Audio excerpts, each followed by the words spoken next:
Hello, welcome to the James Cooley Show. It's your life. I'm your host, Dr. James J.C. Cooley. And wow, we got an absolutely fantastic show coming your way today. We got a guy, a friend of mine I ain't seen in a while. He's been doing some great things. Love his music, love him and his beautiful wife, Kathy.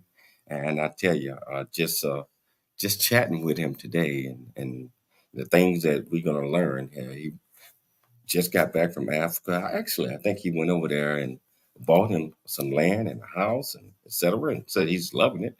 So we're gonna find out, the true African treasure. So and I'm excited to have this guest. So I'm not gonna steal the thunder of Michelle because if I do, she's gonna beat me up. You know how that is. How you doing, Michelle? I'm doing good, James. Yes, it's been a while since we had this guest on our show. I mean, he is a artist.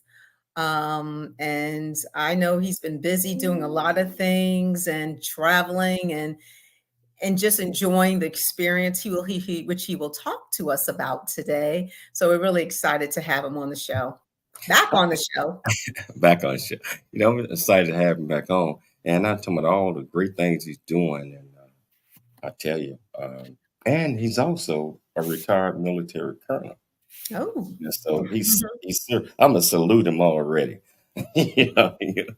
So hey, regardless of where you're watching this at, whether you're watching it on uh, E360 television, transfer TV, YouTube, LinkedIn, Twitter, LinkedIn, or over 55 live streaming platforms.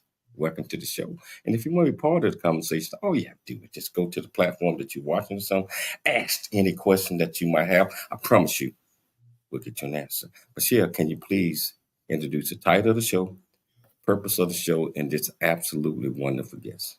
Oh, most definitely. So, the title of today's show is Finding True African Treasure. And we're having a sit down discussion with award winning, internationally acclaimed jazz vocalist and recording artist, Sweet Lu Olutosin. He's going to talk about why Africa, the types of treasures found, and why bother searching for treasure.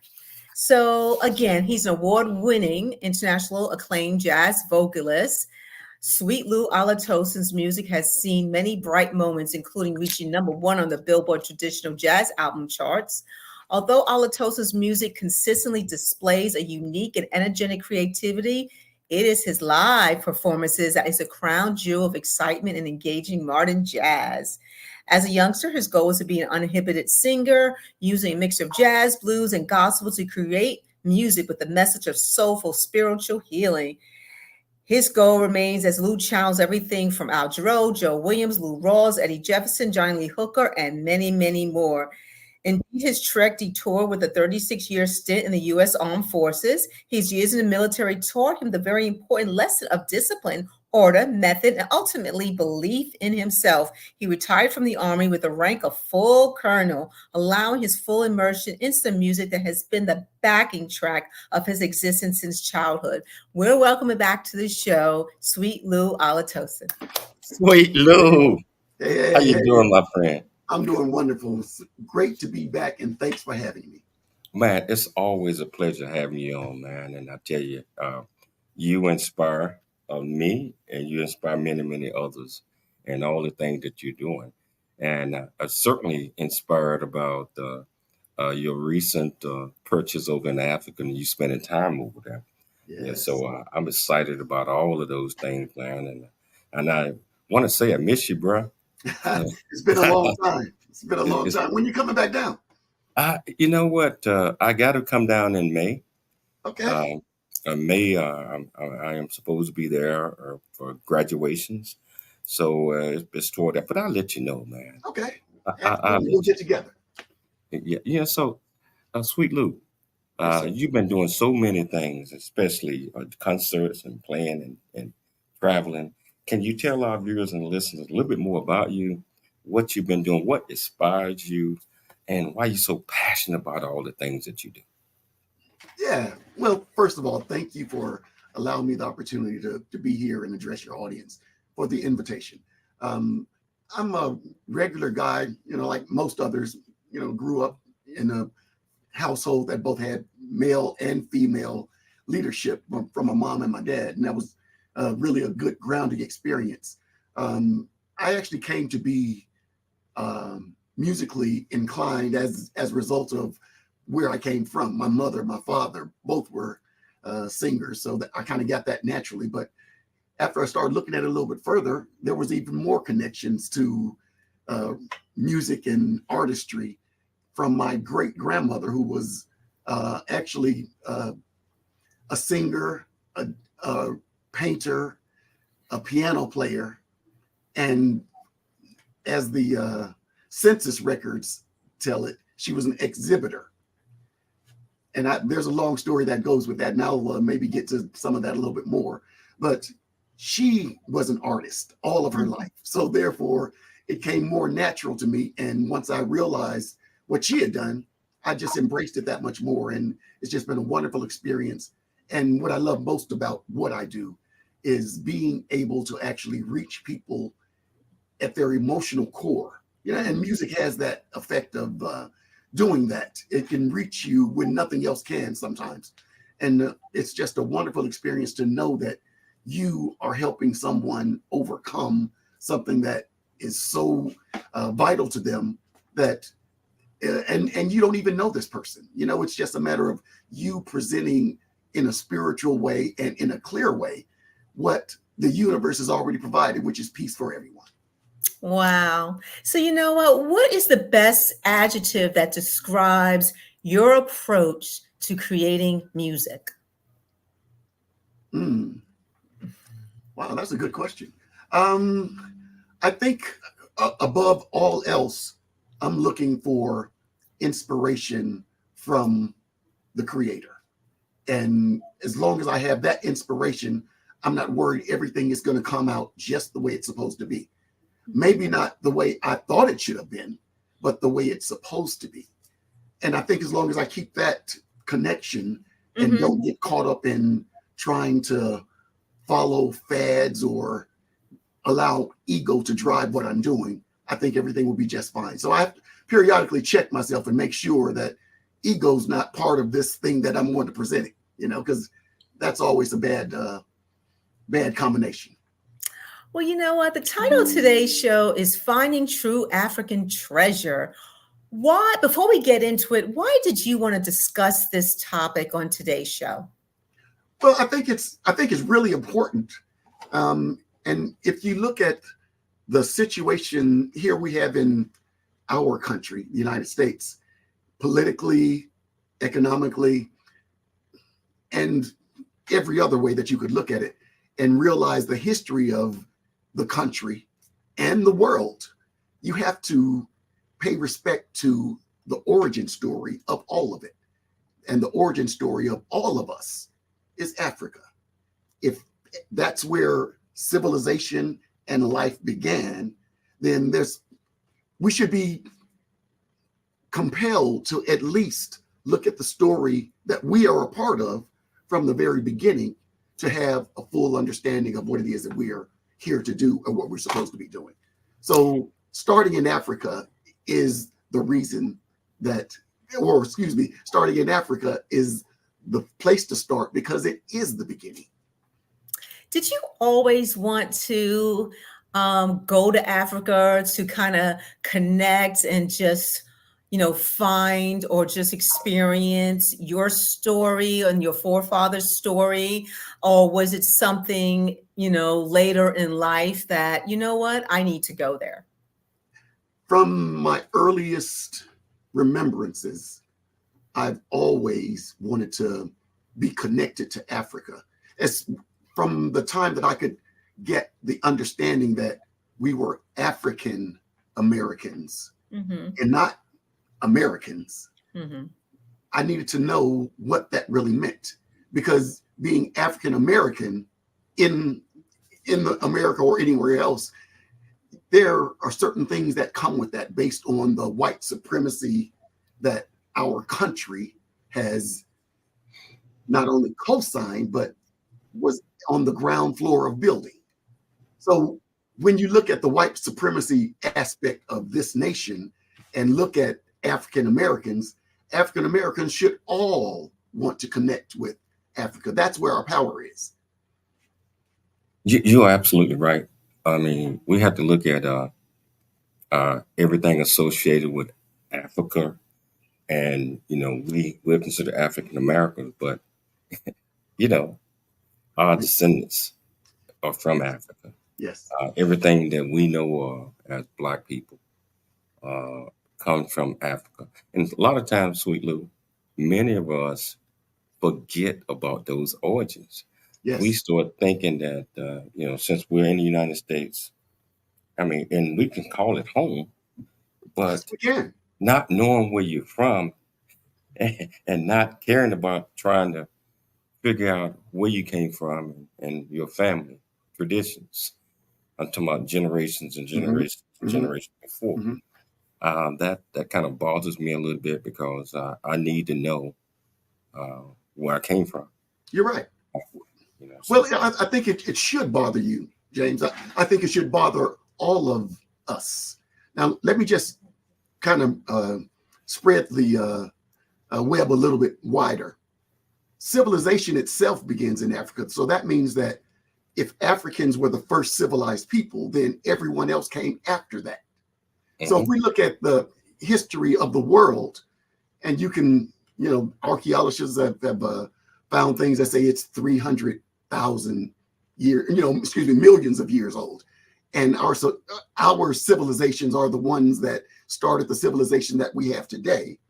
If you just follow the path, I think it's important for us to be very energetic about reconnecting with our past, because our past is the past of the world. And if we stop looking at sound bites of time and look at time, the chronology of humanity, we get a very different picture of who we are and who we are to the world. And that is very, very important. Malcolm X, Malcolm X had a saying, and I like it because it made so much sense. He said, if your cat grows or goes up into your oven and has her kittens, do you call the kittens biscuits because they're coming out of the oven? Or do you call them kittens because that's what they are? They're kittens that were born in the oven. mhm. So if you want to call them oven kittens, so be it. But you don't call them biscuits. You call them kittens. That's what they are. Hold on to that though. We got to take a station break. But Sweet Lou, also, if you can shoot me MP4 videos, I will be able to use some MP3. I won't be able to load that up. Okay.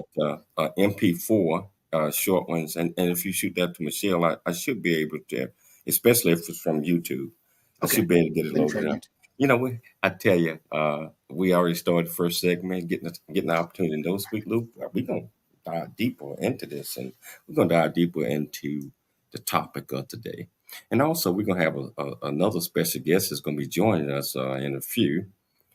He's a jazz artist as well, and it's going to be absolutely fantastic. So if you want to be part of the conversation, all you have to do is just go to the platform that you're watching us on, ask any question that you might have. I promise you, we'll get you an answer. It's your life, and we'll see you shortly after the break.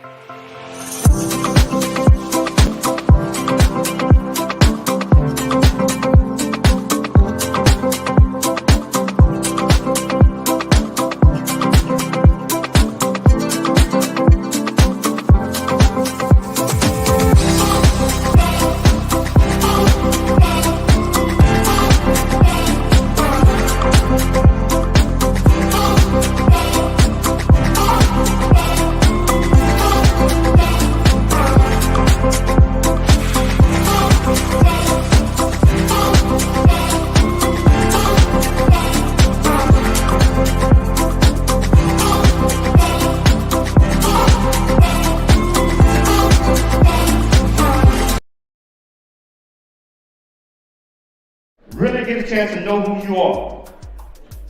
And once you know who you are, you truly know who you are, love who you are. Love who you are. You're a masterpiece. Love who you are. Love who you were born to be. Love me some me.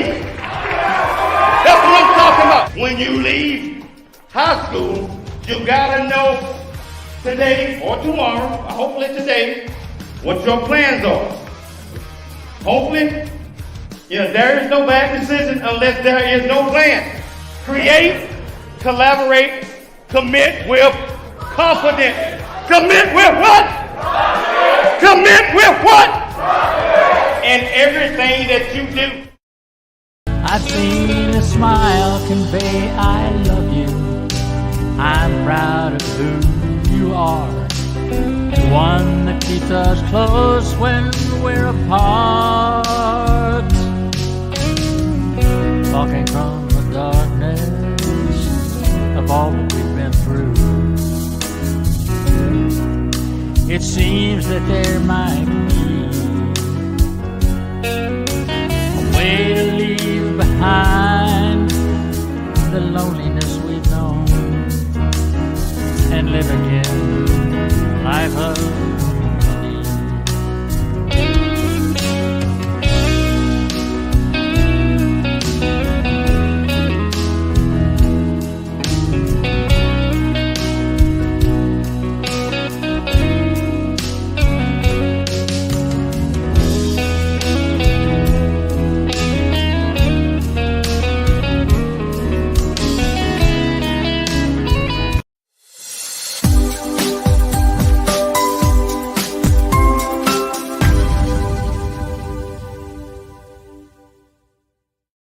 Hello, welcome back to the James Cooley Show. It's your life, and I tell you, my great friend here, Sweet Lu Olutosin. I tell you, love this man, love his music. I hope that we can get some of his music because you guys gonna love his music as well. And but right now we're talking about finding treasure, finding true treasures are African, and a lot of things that we talk about is getting an opportunity to know where you come from and know that Africa is the beginning of civilization. At least everything that was taught to me, everything comes from the continent of Africa. And I have always been a believer that I got to get over there real soon and spend some time and get a chance to understand this great country, where we all came from. And Sweet Lu just I think you spent about 4 or 8 months there last year, Sweet Lu. Yeah, Oh, all yeah. considered, all together. It wasn't all at one time. I had several trips.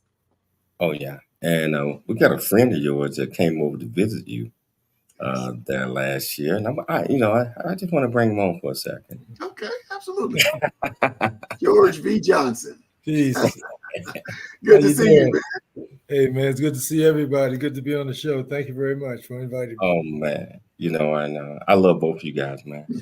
And all the things that you're doing. And George, you and I talk quite a bit. And the things that you're doing, up in New York, New Jersey, getting things situated. And he was the one, Sweet Lu said, hey, man, Lu got a treasure. He got a treasure over in the motherland. And he said, JC, you got to go over there and check it out. Yeah, you do have to come. So, hey, Sweet Lu, Yes, sir. I want you to just tell us about what prompted you to go over in Africa, buy land, and once go over there, look at it, and say, hey, this is where I need to be, and to do what you did up to this point. Yeah. Well, I made my first trip to the continent in 2018. I was actually going to make a trip in 2019 and got an opportunity early. So I took the opportunity.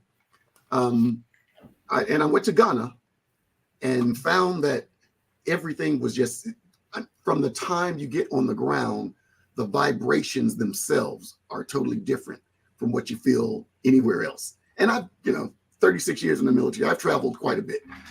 I don't even know how many countries I've been to, but the vibration itself, the energy of the place is completely different than any place else.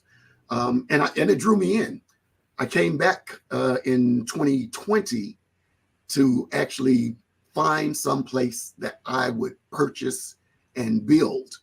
And in the process of looking for land to build on, I also looked at some pre-existing structures. And one of those happened to be just what I was looking for, a place right in Accra, right on the water. As a matter of fact, my backyard like backs up to the Gulf of Guinea. I tell people it's gorgeous, man. It's beautiful. And the people are just so welcoming for one thing, but they are still practicing all of the ritualistic things that tradition tells them they should be practicing. It really kind of blew me away to know that even though they practice Christianity and Islam and the major religion, or the today's major religions, they still continue to practice the traditional African spirituality practices that go back thousands and thousands and thousands of years, and it never went away. Because they were subjugated by the colonizers, they weren't able to really practice it in the open, so they just took it underground and continued to practice it while accepting Christianity and all the other religions that were being jammed down their throats. So I thought that was really ingenious. Instead of them running you away from what is yours, it just made them take it underground and continue to practice it. So that was a beautiful thing. And it also opened the door for me. I realized then these are the same practices that our forefathers developed thousands and thousands and thousands of years ago, before there were ever any other people that didn't have melanin that existed. Then that is probably where we need to be looking to for our salvation. Going back to the beginning, looking at the whole picture, not just snapshots in time of when you weren't on the winning end of the game. You know, I think you have to look at the whole picture, because context, context, is probably one of the most important words in the English language. But when you apply it correctly, you get a completely different picture of whatever it is that is being put in front of you, just by backing up and looking at the chronology and the context of the whole picture, not just one slight sliver of time. So that's what drew me into saying, yeah, this is where I need to be. I've been. Go ahead. Go ahead, Lou. Go ahead. Well, I wanted to know, George, when Lou told you and shared his experience with you, did you have any preconceived notions about Africa before you got there? And when you were exposed and also Lou showed you around, what happened to you? Well, I was, thank you, Dr. Michelle Cooley, for having me on the show, you and James, and thank you, Sweet Lou, for inviting me to Africa. Now, I repeat that question again. Okay. So before you went to Africa, I don't know if you've been to Africa before you went there. So let's say when Lou told you all about what he was experiencing, being in the motherland, did you have any preconceived notions about Africa as a whole, besides what you see on TV, reading the history books? But once you got there and you were exposed to a lot of things and Lou showed you around and, just your conversations and your friendship, how did you really, how did your mindset change by really experiencing the whole thing? Well, it took a while for me to adjust. Okay. Because of being in the West, you're used to things, having things right then, right there, everything right at your feet.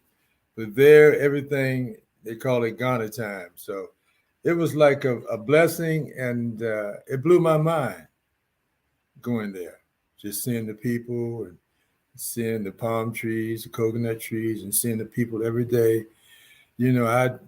it just pulled me in, and this is where I was supposed to be all this time. And I think Lou probably, he knows me, he knows my music and my lyrics real well.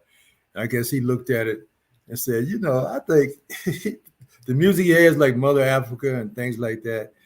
He called me, he said, George, you need to come to Africa. And I started researching a little bit more. And when I came, it completely blew my mind. I just saved my money up and got my ticket, got my visa. And when I got there, it opened me up to a whole new world. A whole new world. Yeah. Wow.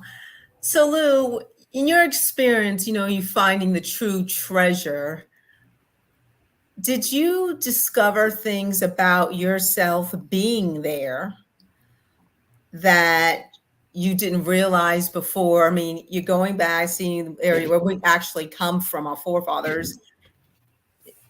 Like, how did it change you as a person? And did it put everything into perspective, the things that, let's say, anything that you were going through or were confused about, basically in life in general? How did being there put everything into perspective? And I think you're on mute right now.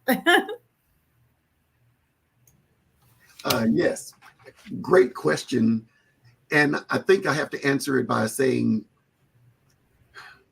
we only know our American selves as African Americans. Mm-hmm. So we say we're African American, African being first, but in truth, we're Americans that haven't learned what it means to be African, because that's a whole different thing. And it was such an enlightening fact for me.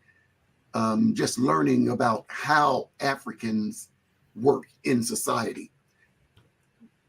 Everyone knows that our African Americans struggle when it comes to family and keeping family together.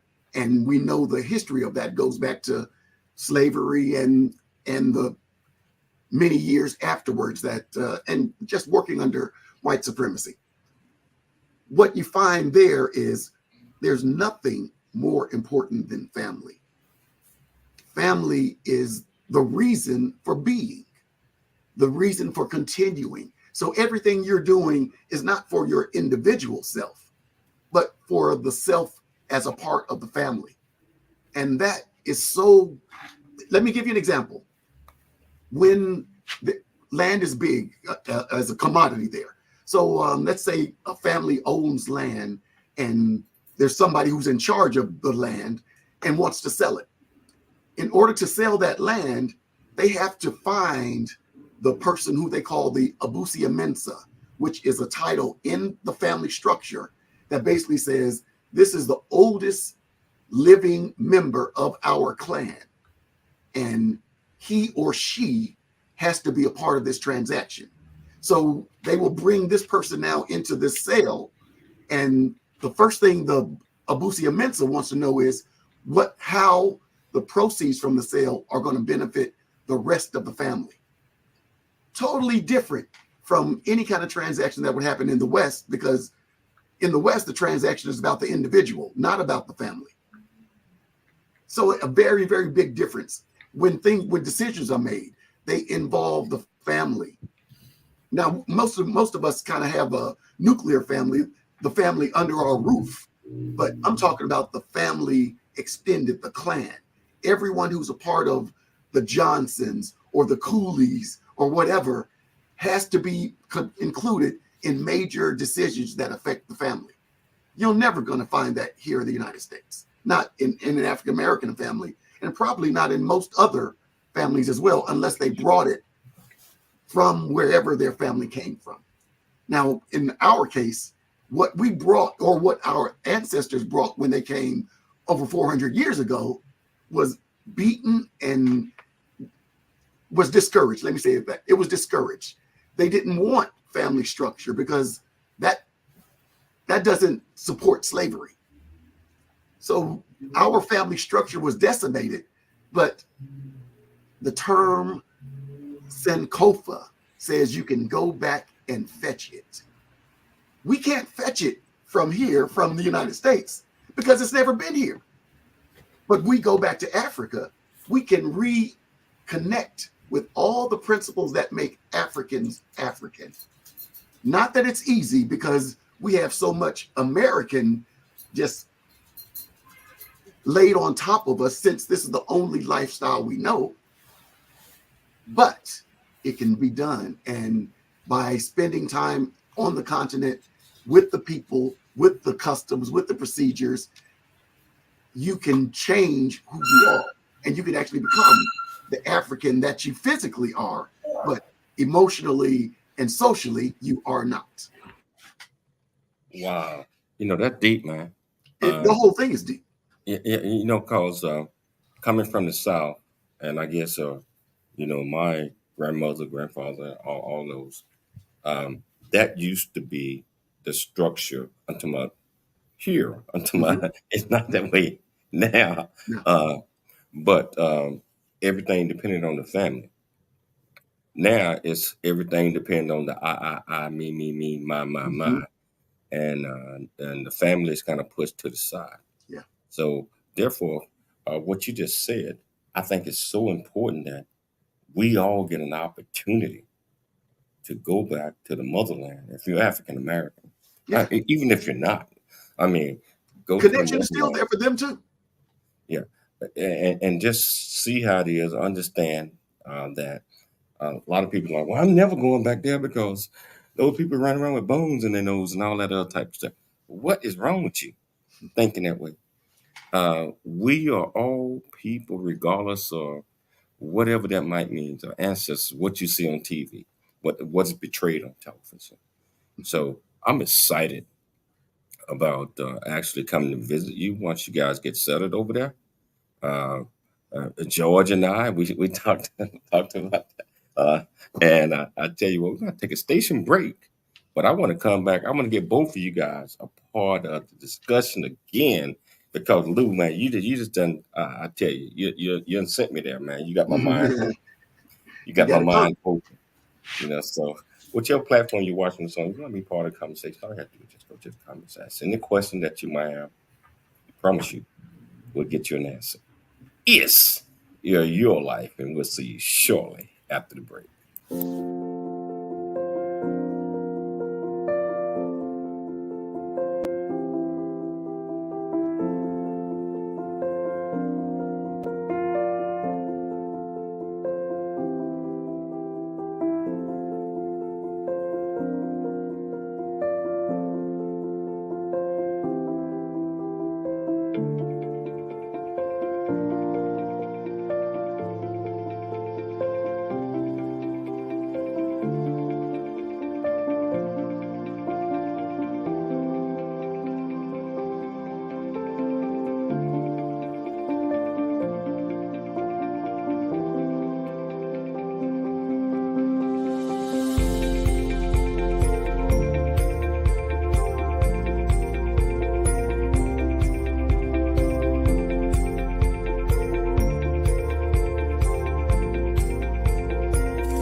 What if that road that you're taking's a dead end? What if love leaves you all jaded and broken? What if that limb breaks you're climbing out on? Yeah, what if it all goes wrong? But what if it all goes right? What if it all works out? What if the stars line up and good luck rains down? What if you chase your dream and it changes your whole life? Yeah, what if it all goes right?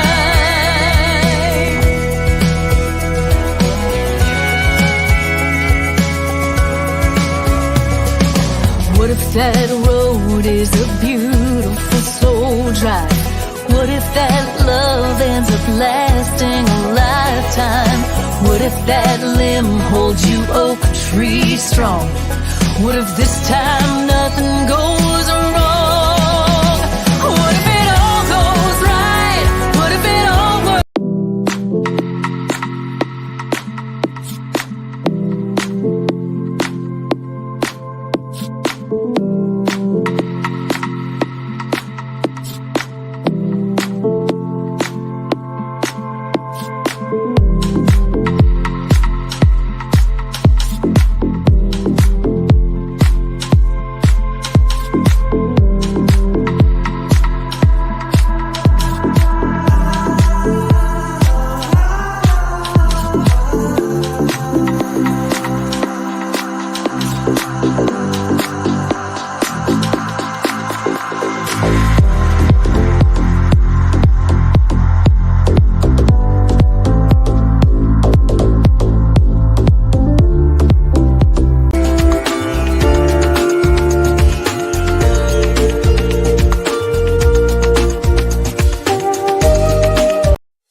Welcome back to James Cooley's Show. It's your life, and I tell you, Sweet Lu is remarkable, and so is George. These two guys are incredible music making. I got a surprise for them in a minute. They don't even know what that is yet. But Sweet Lu, I'm intrigued on the way that you put it about family, and that's still a custom and a tradition over in Africa. And that's something that we all need to come back to those type of traditions, because it is about family. Yeah. It's about our future generations. It's about passing down things that have been sacred to us as a people, as a family, as Africans, Yes. if you will. You can't run away from your DNA. Thank you. Let me say that again. Yeah. You can't run away from your DNA. And in order for one to truly understand what their purpose is, you have to know where you come from. Yeah. You have to know where you come from. Yeah. So I want to start out with George Johnson on this one. George, what are your thoughts on you can't run away from your DNA? Wow. Well, a young man, a friend of mine explained something to me. I think it's real important that you can't run away from. And I'm gonna give it to you. Like, I like the way Lou gave his example about Malcolm X and the biscuit. And so another friend said, where is a lion from? It's from Africa. No matter where you take it, no where you breed it, no matter what zoo you put it in, it's still an African lion. Simple as that. Yeah, African, point blank. It's just people just need to educate themselves, truly educate themselves, because we are African. Simple as that. That's what I learned. Your thoughts on that, Sweet Lu? I think he hit it on the head. And his last thing was we're all African. That's true for all of us. Caucasian people, Mexican people, Oriental people, everyone. Life itself starts there. So therefore, no matter where you go, you're not running away from the fact that life and civilization started there. And no matter what civilization you align yourself with, or what race you align yourself with, it all starts in one place and one place only. So even though your skin may be void of melanin, your DNA goes back to Africa too. Wow. So Sweet Lu, after spending half of the year there this last year in Georgia, you So there are rituals, and there is sacred sites and ceremonies and all of these things that goes on all the time. Can you tell our viewers and our listeners why it's so important that the people from Africa make sure that these are passed down to generations and generations so that they will not forget where they came from, and not forget that others need to know these lessons? Can you talk about that a little bit?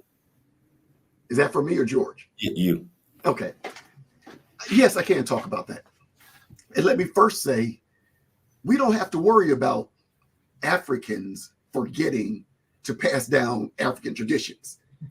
They've done this for 1,000 years. They're going to do it as long as there are African people. Now, where we run into a problem is when you have Africans that are separated from those practices. Then you end up with people like us, African Americans, who, although we look like we're African and we say we're African, we never got a chance to learn what it meant to be an African because we've been separated from that by way of slavery. So what really needs to happen is, how do we now reconnect with what's been going on since the beginning of time and what's going to be going on to the end of time? The situation isn't that they stopped practicing it. No, they continue to practice it to this day. Every African will, I guarantee you, know what a family is. He will know what the structure is. He will know who the oldest member of his clan is. He will know everything that he needs to know. It's those who have been separated from the source that have to be. When I was in law enforcement, they used to have a term saying re-blued. Every so often you have to get back in the day when we were carrying pistols and 38s and 357s, you have to get them re-blued periodically. So now they come out brand new again. Africans outside of the diaspora need to be re-blued. We need, maybe I say re-blacked. we have to reconnect to the source power. And when you look at the fledgling things that we end up doing, and we're still able to create a level of success even within an oppressive environment. We're still, because that's who we are. But what if we could actually connect to the real source of power, which is Africa? The real source of power, not something that's been copied and diluted, and we still got some power so we can see it's there, but we're not connected to the direct current. We got some kind of alternating current going on. Hey, George, I'm curious. We've got 2 minutes before the break. But what are your thoughts on that, brother? Well, I believe we must set an example. Now that we know what is going on over in Africa, now this is my plan. I'm going there to show through music and educate through music of what it's really like. Because, even when I tell people I'm going to Africa, what you going there for? What you going there for? Man, my music just connects so much with Africa, and I ended up teaching at a school with 120 kids, and I'm going back to 300 because my music connected, and I'm setting an example that you can do anything you want to do in Ghana. You really can. All you got to do is dream it and think it, and things that I could never do here my whole life, I'm able to do the moment I step foot on the ground. So wow. I'm doing it by setting an example. And both of you guys are so incredible. I tell you, when I tell you that I am going to come and join you guys over there first chance I get, I mean it. But we're going to take a station break. When we get back, what you guys don't know is these 2 guys are superb, world-class jazz artists. I'm talking about. You probably saying, well, we're just sitting back just talking about life over in Africa. It's more to these 2 guys than meet the eye. So stay tuned. When we get back, we're going to discover a little bit of what George is talking about and what Sweet Lu do their music. And if you want to be part of the conversation, all you have to do is just reach out. Whichever platform that you're on, go to the comments, ask any question that you might have. I promise you we'll get your answer. Yes. your life. And we'll see you shortly after the break. Really get a chance to know who you are. And once you know who you are, you truly know who you are, love who you are. Love who you are. You're a masterpiece. Love who you are. Love who you were born to be. Love me some me. That's what I'm talking about. When you leave high school, you gotta know today or tomorrow, or hopefully today, what your plans are. Hopefully, there is no bad decision unless there is no plan.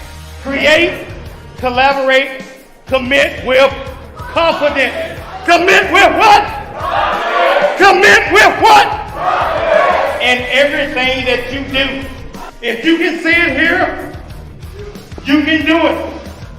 You might not be able to see it with the physical eyes, but if you can see it here, you can do it. Don't let anyone tell you that you cannot do it. You all are the future leaders of tomorrow. I am a leader. I am a senior. I will be one of the leaders of this world. So, if you know yourself, and if you love yourself, you got the confidence, you can share yourself, you can be who you are. It doesn't matter if you short, tall, fat, big, whatever, black, white, pink, gold, purple. It doesn't matter. You step up with confidence. You are a masterpiece. You are leaders. Noah Dingley here, producer of The James Cooley Show, It's Your Life. And the new audio version of James' book, Country Boy, City Boy, A Journey That Ain't Over Yet, is a must-have. James shares his true life story of struggle and success in America. It's both a cautionary tale and a roadmap to achieving the American dream. Get the new audio version of Country Boy, City Boy, A Journey That Ain't Over Yet by James Cooley on Amazon.com or wherever audiobooks are sold.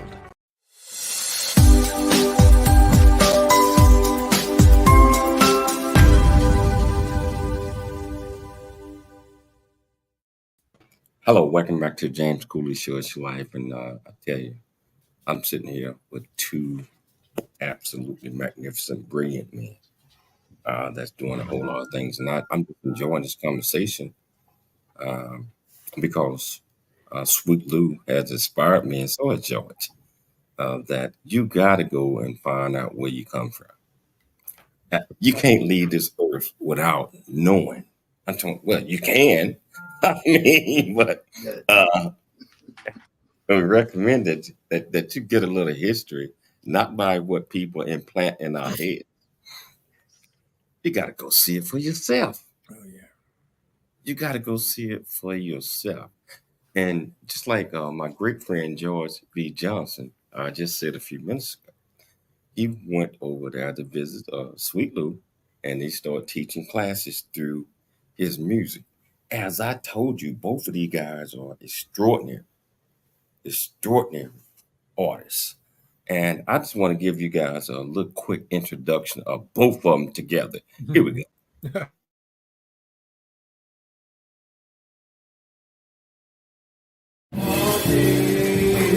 Every hour's on earth.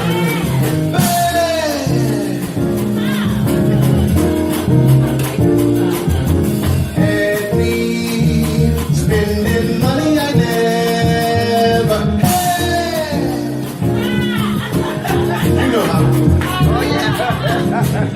I should have known right from the beginning.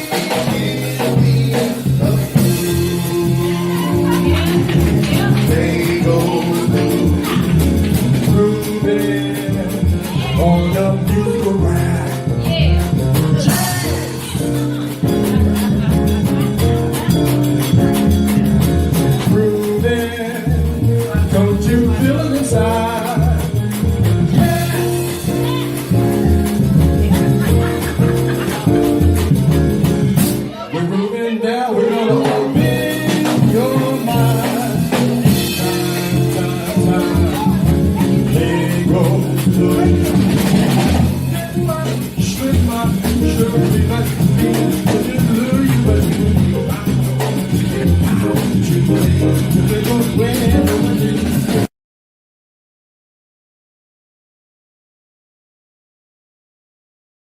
I love it. Hey, Yo, I surprised you guys, didn't I forgot about that, man. You too. Wow, that was going back. You know, but what I'm trying to say is through things that we care about, the things that we're passionate about, and if we be about those things, like for you guys, music, and also helping others and educating others, and Sweet Lu, what you're saying today is, you know, a lot of things that we as African Americans, we never had the experience because we won't allow ourselves to do that because we're like, hey, I don't live there. I'm over here. I ain't going back over there. Or I ain't never been there and I don't want to go. I think it's so important to get an understanding, just like what we've been talking about. And God had planted on my heart that I have to go there. I had to get an understanding. Good. And so when you guys get back over there, get settled, I might come over for a week or so or something. And I might come over there with a checkbook. You need more I than a might week. come over there with a checkbook. You need more than a week, man. You need more You than need a at week. least 2 weeks. At least. You know, I might come over there with a checkbook and Come try on. to buy me something. Come on, there's opportunity there. There's opportunity there that you're not going to find anywhere else. That much is for sure. For sure. So Sweet Lu, why don't we talk about some of those opportunities that others might not think of, talking about in the United States, and might not think it's worth going over there, and might not think, well, I'm not going to buy anything. But if you go over there and you find something, you love it, and you buy, you support, and just like you said, the family. So yeah, I think you're doing. We'll be doing a couple of things. First, getting an understanding of who we are. Yeah. Secondly, we would be off into supporting a lot of things that I think we should. Can you talk about that? We got about 3 minutes left in the show.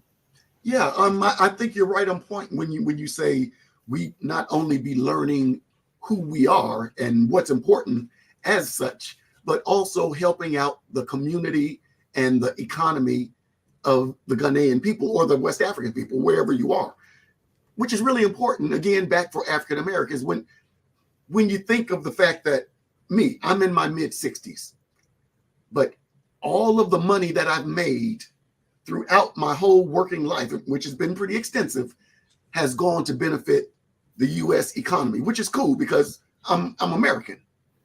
But by the same token, I'm African American. So when I look at all of the value that I've amassed and all of the taxes that I've put into the U.S. system and judge that against what have I done for the African anything, I find myself completely naked. Because how do I even consider myself African American when I'm 100% American in all of my efforts and my understandings? It's kind of a misnomer. We can't walk around lopsided like that with two identities, but only one of them that's been developed.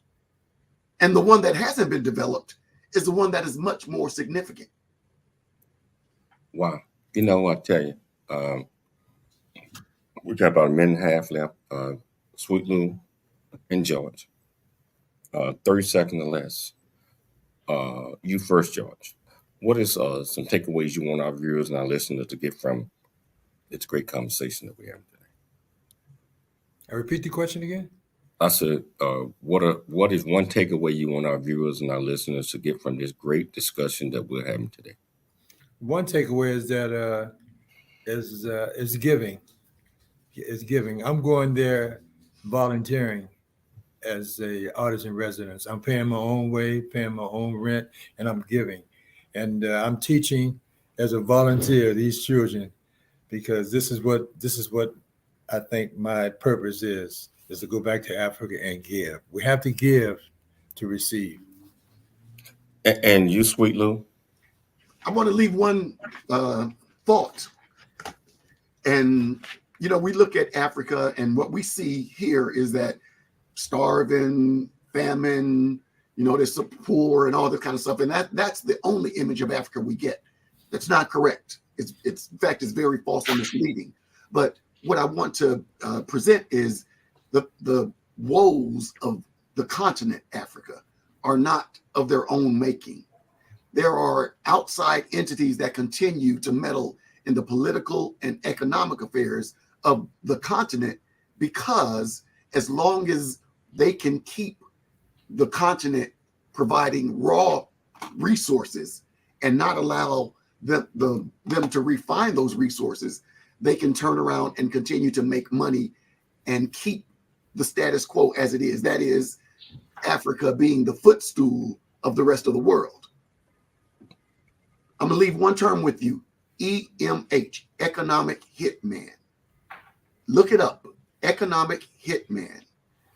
These are the agents that the Western governments use to destroy the economies of African societies and anyone else in the world, where they want to keep the cost of raw materials very low, because that's what allows the system that we're in to continue to operate and for us to have the lifestyles we have. It comes from a mentality that in order for me to be up, you must be down. So therefore, I'm going to try and put you down so I can be up. It's economic a hitman mentality to begin with. Mindset. You know what? We're out of time, but I want to thank both you guys for taking time to come on the show today. You know what? I think we need to do this again. Sure. We need to have part 2. Sure. And next time we have part 2, we're going to showcase both of you guys' music a lot more. Let's do it. And we'll do this. You know, so I want to thank Sweet Lu, you for being our special guest today.